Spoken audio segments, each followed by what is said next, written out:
kami sengaja buka expo ini biar anak-anak tuh tertarik untuk ikut santri pelopor lagi. Karena santri pelopor ini menurut anak pribadi ini penting.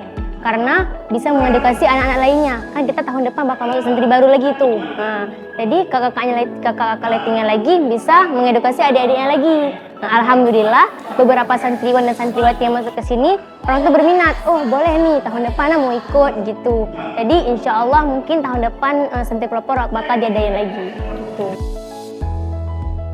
Stop bullying itu kami menghentikan pembulian dan memulai mengasihi kepada orang lain sehingga pembulian itu tidak ada di dahi. Waktu untuk persiapan melakukan aksi ini sangat kurang, tetapi kami meluangkan waktu kami di saat lomba, satu cabang lomba sudah selesai, maka kami meluangkan waktu untuk latihan sehingga kami berusaha semaksimal mungkin untuk hari ini untuk menampilkan yang terbaik. Ini kami sebagai orang tua, kebetulan ada ayah juga tadi yang hadir. Jadi memang suatu kebanggaan kami sebagai orang tua. Jadi dia semoga nanti bisa membimbing teman-temannya juga, adik-adiknya juga. Kebetulan Najwa juga anak pertama. Jadi memang bisa jadi contoh buat adik-adiknya di rumah.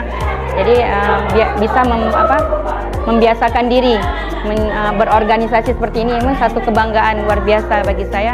Tanggapan saya sangat bangga dengan Aceh Hijau ini, program dari ini kan. Anak-anak yang semula nggak berekspresi, yang semula nggak berani mengeluarkan pendapat, yang semula nggak bisa bela kawan, nggak bisa bela masyarakat, saudara-saudaranya, ini bisa langsung dia. Itu salah.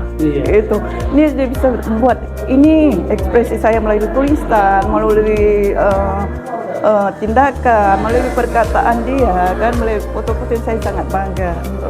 Yang jelas hari ini kegiatannya luar biasa.